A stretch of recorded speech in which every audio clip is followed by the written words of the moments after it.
ప్రియాంకకు శుభాకాంక్షలు తెలిపిన ఖార్గే.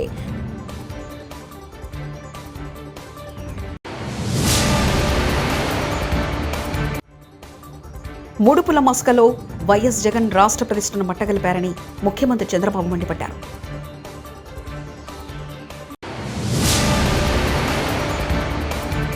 భూములు ఇవ్వనందున రైతులపై కాంగ్రెస్ కార్యకర్తలు అరాచకాలు చేస్తున్నారు కేటీఆర్.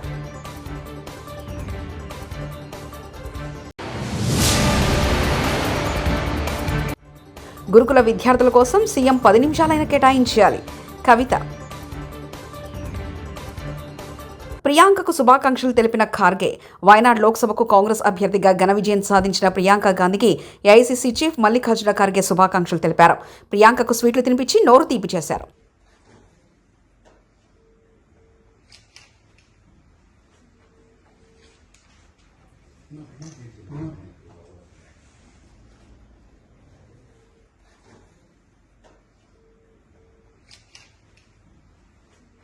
మహారాష్ట్ర ఎన్నికల ఫలితాలపై ప్రధాని మోదీ స్పందించారు. అభివృద్ధి, సుపరిపాలన గెలిచాయని ట్వీట్ చేశారు. కలిసికట్టుగా మరిన్ని ఉన్నత శిఖరాలను అధిరోహించగలమని ప్రధాని మోదీ పేర్కొన్నారు. చారిత్రాత్మక విజయాన్ని అందించిన మహారాష్ట్ర ఓటర్లు, ముఖ్యంగా మహిళలకు, యువతకు ధన్యవాదాలు తెలిపారు.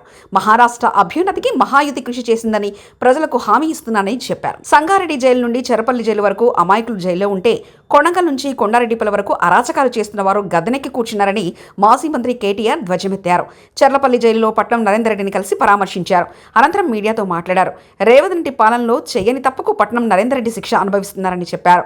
అక్కరలేని ఫార్మా విలేజ్ను పేదలపై రుద్దుతూ భూములు ఇచ్చేందుకు నిరాకరించిన రైతులపై కాంగ్రెస్ కార్యకర్తలు అరాచకాలు చేస్తున్నారని మండిపడ్డారు. బలహీన వర్గాల తరఫున భారాస పోరాడుతుందని చెప్పారు. కొండారెడ్డిపల్లి రేవంత్ రెడ్డి సొంత ఊరు. ఒక మాజీ సర్పంచ్ పెద్దాయన సాయిరెడ్డి 85 ఏళ్లు ఇదే రేవంత్ రెడ్డి కోసం మన ఎలక్షన్లో కూడా తిరిగిండు, ఓట్లేయించిండు. అట్లాంటి పెద్దాయన మీద కూడా ఇవాళ పగబట్టి ఆయన ఇంటికి అడ్డంగా గోడగట్టి తొవ్వ లేకుండా చేస్తే ఆ క్షోభ, ఆ అవమానం సొంత ఊరిలో సర్పంచ్ గా పనిచేసిన ఊరిలో ఇంతటి అవమానం అని చెప్పి ఆ క్షోభతో నిన్న ఆత్మహత్య చేసుకున్న పరిస్థితి ఇవాళకి కూడా కల్వకుర్తిలో ఆయన భౌతిక కాయం ఇంకా అట్లే ఉంది. నియంతల పాలనలో, దుర్మార్గుల పాలనలోనే ఇట్లాంటి ఆంక్షలు చూస్తాం. ఇండ్ల కడ్డంగా గోడలు కట్టే పరిస్థితి ఎక్కడన్నా ఇదివరకు ఉండేనా? మేం లేదా ప్రభుత్వంలో 10 ఏళ్లు ఎన్నడన్నా ఇట్లాంటి వార్తలు విన్నారా? సొంత ఊరైతే, సొంత కాన్స్టిట్యున్సీ అయితే నీ సామ్రాజ్యమా? నువ్వేమైనా రారాజువా? నువ్వేమైనా చక్రవర్తివా? లేక 1000 ఏళ్లు బతకనికి వచ్చినవా? సొంత ఊరైతే, సొంత నియోజకవర్గం అయితే నేను ఆడింది ఆట, పాడింది పాట అంటే నువ్వు నియంత కాదు, నువ్వు చక్రవర్తివి కాదు రేవంత్ రెడ్డి. నీలాంటి వాళ్ళు చాలా మంది కొట్టుకపోయినారు, నువ్వు కూడా కొట్టుకపోతావు. గురుకుల పాఠశాలల విద్యార్థులు ప్రాణాలు కాపాడేందుకు ముఖ్యమంత్రి రేవంత్ రెడ్డి కనీసం 10 నిమిషాలైన సమయం కేటాయించాలని ఎమ్మెల్సీ కవిత కోరారు. నిమ్స్ ఆసుపత్రిలో చికిత్స పొందుతున్న వాంకిడి రెసిడెన్షియల్ స్కూల్ విద్యార్థినిని కవిత పరామర్శించారు. రాష్ట్రంలో 11 నెలల కాంగ్రెస్ పాలనలో 42 మంది విద్యార్థులు ప్రాణాలు కోల్పోవడం కలిసివేస్తుందన్నారు. పసిబిడ్డల ప్రాణాలు పోతుంటే ప్రభుత్వం పట్టనట్లు ఉండడం సరికాదన్నారు. నారాయణపేట పాఠశాలలో అన్నంలో పురుగులు రావడంపై సీఎం సమీక్ష జరిపినా మరుసటి రోజు అదే ఘటన పునరావృతం కావడంపై ఆమె మండిపడ్డారు. కాంగ్రెస్ పాలనలో గురుకుల పాఠశాలలు అధ్వానంగా తయారయ్యాయని ఆగ్రహం వ్యక్తం చేశారు. జై తెలంగాణ. అందరికీ నమస్కారం. చాలా బాధాకరమైనటువంటి సన్నివేశము. ఈరోజు వాంకిడి ఆశ్రమ పాఠశాలలో మరి విషతుల్యమైనటువంటి ఆహారం తినడం వల్ల ఒకేసారి ఆహారం తిన్నటువంటి 30 మంది బిడ్డలు కూడా మరి సిక్ అయినటువంటి సందర్భంలో వారిని మంచిర్యాల నుండి నిమ్స్కి షిఫ్ట్ చేసి దాదాపు 15-17 రోజులు అవుతున్నా కూడా ఇప్పుడు నేను చూసొచ్చినటువంటి పాప ఇంకా కూడా వెజిటేటివ్ స్టేట్లోనే ఉన్నది. దాదాపుగా వెంటిలేటర్ మీదనే చాలా రోజుల నుంచి ఉన్నటువంటి సందర్భం. మనము చాలా బాధతో కూడినటువంటి పరామర్శ ఇది. ప్రభుత్వాన్ని మేము డిమాండ్ చేస్తూ ఉన్నాం, విజ్ఞప్తి చేస్తూ ఉన్నాం. పసిబిడ్డల ప్రాణాలు పోతూ ఉంటే పట్టనట్టు ఉండడం సరికాదు. ఈ ప్రభుత్వం వచ్చి 11 నెలలైతే దాదాపుగా నెలకు 3 మంది యావరేజ్గా ఇప్పటికే 42 మంది బిడ్డలు ప్రభుత్వ పాఠశాలల్లో చదువుతున్నటువంటి వాళ్ళు కేవలం ప్రభుత్వం యొక్క నిర్లక్ష్యంతో ఫుడ్ పాయిజనింగ్ వల్ల చనిపోవడం జరిగింది. అంటే యావరేజ్గా 10 రోజులకు ఒక పసిబిడ్డ ప్రాణాన్ని ఈ ప్రభుత్వం పొట్టన పెట్టుకుంటా ఉన్నది. ఇది సరైనటువంటి వైఖరి కాదు. అన్ని సంక్షేమ శాఖలు కూడా గౌరవ ముఖ్యమంత్రి గారి దగ్గర ఉండడంతో మరి వారి సమయం వెచ్చించలేకపోతున్నట్టుగా కనపడతా ఉన్నది. ఒక్క 10 నిమిషాలు మీరు పాఠశాలల్ని, పసిబిడ్డల గురించి ఆలోచించి రివ్యూ చేసినట్టయితే ఈ ప్రాణాలన్నీ కూడా కాపాడేటటువంటి పరిస్థితి ఉంటుంది. నిన్న పేపర్లో చూసాం, నారాయణపేటలో హాస్టల్లో అన్నంలో పురుగొచ్చిందని చెప్పి పిల్లలందరూ ధర్నా చేస్తే స్వయంగా ముఖ్యమంత్రి గారు మరి రివ్యూ చేసిన తర్వాత తెల్లారి మర్నాడు కూడా మళ్ళీ అదే సీన్ రిపీట్ అయితే పిల్లలంతా ఇప్పుడు కూడా ధర్నా చేస్తున్నటువంటి పరిస్థితి మరి కనబడతా ఉంది. దయచేసి ఈ ప్రభుత్వాన్ని విజ్ఞప్తి చేస్తూ ఉన్నాం, మీ ప్రాధాన్యతను గుర్తించండి. బిడ్డల ప్రాణాలు ప్రాధాన్యమైనటువంటి అంశంగా మీరు స్వీకరించి తక్షణమే చర్యలు చేపట్టవలసిందిగా నేను డిమాండ్ చేస్తూ ఉన్నాను. నేను ఎస్టీ వెల్ఫేర్ భద్రాద్రి క్షేత్రాన్ని అన్ని రకాలుగా అభివృద్ధి చేశామని మంత్రి పొంగులేటి శ్రీనివాసరెడ్డి తెలిపారు. భద్రాచలంలోని శ్రీ సీతారామచంద్ర స్వామి వారిని ఆయన శనివారం దర్శించుకున్నారు.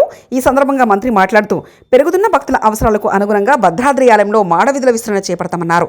మొదటి విడతగా 68 కోట్ల నిధులతో స్థల పరిశీలన పనులు త్వరలో మొదలు పెడతామని చెప్పారు.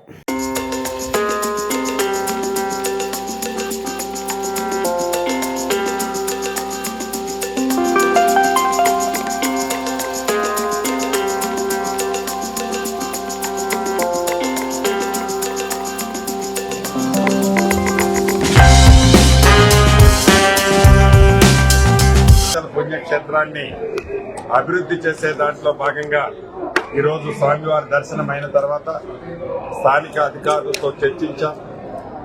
ఈ మాడు వీధులు ఏర్పాటు చేయడం కోసం కొన్ని ల్యాండ్ ఎక్విజిషన్ రిక్వైర్మెంట్ ఉంది, వాటికి కూడా నోటిఫికేషన్ ఇచ్చాం. గౌరవ ముఖ్యమంత్రి గారు ఈ ల్యాండ్ ఎక్విజిషన్ కోసం మొదటి విడతగా సుమారు 68 కోట్లు శాంక్షన్ చేయడం జరిగింది. వాటితో పాటు ఇంకా టెంపుల్ అభివృద్ధికి ఇతరత్ర ఖర్చులకి తప్పకుండా రాష్ట్ర ప్రభుత్వం స్వామివారి కార్యక్రమం చేయటం కోసం తప్పకుండా నిధులు ఎంత ఇబ్బంది రాష్ట్ర ప్రభుత్వానికి ఉన్నా రాముల వారి పుణ్యక్షేత్రాన్ని అభివృద్ధి చేసే దాంట్లో ఈ ఇందిరమ్మ రాజ్యంలో తప్పకుండా శ్రద్ధ స్థానిక మంత్రులు, డిప్యూటీ సీఎం గారు బట్టి విక్రమార్క గారు, మరొక సహచర మంత్రివర్యులు తుమ్మల నాగేశ్వరరావు గారు, నేను, స్థానిక ఎమ్మెల్యేలు ఉన్నారు. అందరం కలిసి ఈ టెంపుల్ ని అన్ని రకాలుగా అభివృద్ధి చేసే కార్యక్రమాన్ని చేపట్టడం జరిగింది. తప్పకుండా రాబోయే కొద్ది రోజుల్లోనే ఈ టెంపుల్ కు సంబంధించిన అన్ని వివరాలతో మరొక్కసారి చర్చించుకుందామని. మూడుపుల మస్కలో వైఎస్ జగన్ రాష్ట్ర ప్రతిష్టను మట్టగలిపారని ముఖ్యమంత్రి చంద్రబాబు మండిపడ్డారు. ఎవరు తప్పు చేసినా వదిలే ప్రసక్తే లేదన్నారు. వదిలేస్తే మరొకరు తప్పు చేసే పరిస్థితి వస్తుందని తెలిపారు. శుక్రవారం సాయంత్రం అసెంబ్లీ ప్రాంగణంలో ఆయన మీడియా ప్రతినిధులతో మాట్లాడారు. అంతకుముందు టీడీపీ పార్లమెంటరీ పార్టీ సమావేశంలోనూ ఆయన పాల్గొన్నారు. జగన్ ఆదాని లంచాల కహానీపై చంద్రబాబు స్పందించారు. సౌర విద్యుత్ టెండర్ల వ్యవహారంతో గత జగన్ ప్రభుత్వానికి 1750 కోట్ల మేర ముడుపులు అందాయని అమెరికా కోర్టులో అక్కడి ప్రభుత్వ సంస్థలు ఛార్జ్షీట్ దాఖలు చేసిన నేపథ్యంలో జగన్ ఇక్కడ ప్రాసిక్యూట్ చేస్తారని మీడియా ప్రతినిధులు ప్రశ్నించగా అన్ని కోణాల నుంచి పరిశీలిస్తున్నామని తెలిపారు. వచ్చే పరిస్థితిలో అక్కడ క్లబ్ గానే వెళ్ళి కూడా పెట్టి మీకు ఏ ఇబ్బంది లేకుండా చేయడం కోసం చేస్తున్నాం. ఇది కాకుండా క్వార్టర్స్ అన్ని కూడా group D, group B gazette officers quarters అన్ని 9 నెలల్లో, అంటే 15వ తారీఖు డెడ్ లైన్, అక్కడ టెండర్స్ పూర్తవుతాయి. అక్కడి నుంచి 9 నెలల్లో పూర్తవుతాయి. NGOs, AAS quarters, ministers quarters, judges bungalows ఇవన్నీ కూడా 9 నెలల్లో పూర్తవుతాయి. ఎల్పిఎస్ ఇన్ఫ్రాస్ట్రక్చర్ జోన్ 1, 2, 3, 4, 5, 6 ఇవన్నీ 24 నెలల్లో పూర్తి చేస్తాం. ఎల్పిఎస్ ఇన్ఫ్రాస్ట్రక్చర్ 7, 8, 9, 10, 11, 12A 24 నెలల్లో పూర్తి చేస్తాం. సెక్రటరియట్ టవర్స్ 30 నెలల్లో పూర్తి చేస్తాం. హైకోర్టు 30 నెలలు, అసెంబ్లీ 30 నెలలు, public private sector land allotments అన్ని కూడా పూర్తి చేసి బిల్డింగ్లు కూడా 24 నెలల్లో పూర్తి చేయాలనుకుంటున్నాం. మాక్సిమం 30 నెలల్లో దగ్గర 30 నెలలు అంటే లెస్ దెన్ 3 years. 3 సంవత్సరాల్లో అమరావతికి ఒక షేప్ తీసుకొచ్చి మళ్ళీ ఇక్కడ కూర్చున్న గర్వపడేవిధంగా అమరావతి వస్తుంది. దానికి కూడా స్టార్ట్ చేస్తున్నాం. దీనికి కూడా ఒక 50,000 కోట్ల రూపాయలు పెట్టుబడి పెడుతున్నాం. కాబట్టి 50,000 కోట్ల రూపాయలు ప్రాథమిక అంచనా. దీనికోసం ముందుకు పోతున్నాం అని చెప్పి కూడా నేను మీకు తెలియజేస్తున్నా. ఇది హైదరాబాద్ తాగునీటి అవసరాలపై సీఎం రేవంత్ రెడ్డి సమీక్ష. నగరానికి 20 టీఎంసీల గోదావరి జలాలను తరలించాలన్న ప్రతిపాదనపై జలమండలి, నీటిపారుదల శాఖతో సమీక్ష నిర్వహించారు. కొండపోచమ్మ, మల్లన్న సాగర్ మంచినీటి తరలింపు లభ్యత, వ్యయంపై అధ్యయనం చేసి నివేదికలు రూపొందించాలని చెప్పిన రేవంత్ రెడ్డి డిసెంబర్ 1 నాటికి టెండర్ల ప్రక్రియకు వెళ్లేలా కార్యాచరణ ఉండాలని ఆదేశాలు జారీ చేశారు.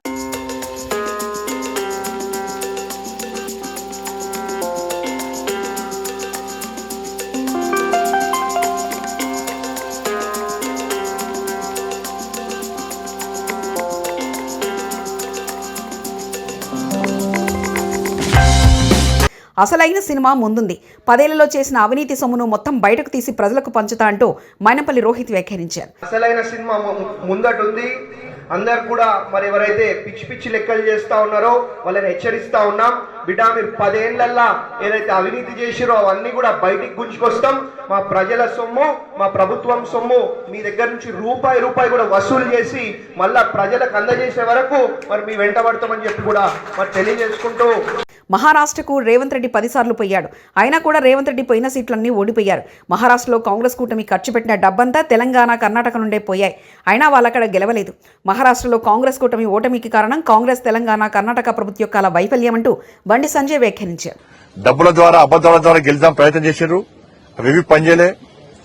మహారాష్ట్రలో కాంగ్రెస్ కూటమికి ఓటమికి కారణం కాంగ్రెస్, తెలంగాణ, కర్ణాటక రాష్ట్రాల ప్రభుత్వాల యొక్క వైఫల్యాలే. అట ఆ కూటమికి వైఫల్యానికి ఓడిపోవడానికి కారణం. ఎందుకంటే హిమాచల్ ఎన్నికల పేరు చెప్పి కర్ణాటకలో గెలిచారు, కర్ణాటక ఎన్నికల ఫలితాలు చూపెట్టి తెలంగాణలో గెలిచారు. ఈ 3 రాష్ట్రాల ఫలితాలను పెట్టించి 3 ముఖ్యమంత్రులు తీసుకుపోయారు. ఇక నన్ను చూడు, అందరూ చూడు, మొత్తం మహారాష్ట్ర మొత్తం తెలంగాణ రాష్ట్ర ముఖ్యమంత్రి రేవంత్ రెడ్డి గారు అయితే ఒక 10 సార్లు వేణి కావచ్చు. ఆయన వేయిన సీట్లు మొత్తం ఓడిపోయినాయి. ప్రియాంకకు శుభాకాంక్షలు తెలిపిన ఖార్గే.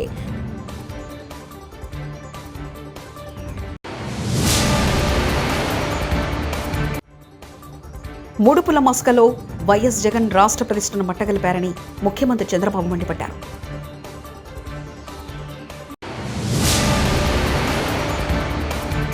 భూములు ఇవ్వనందున రైతులపై కాంగ్రెస్ కార్యకర్తలు అరాచకాలు చేస్తున్నారు కేటీఆర్.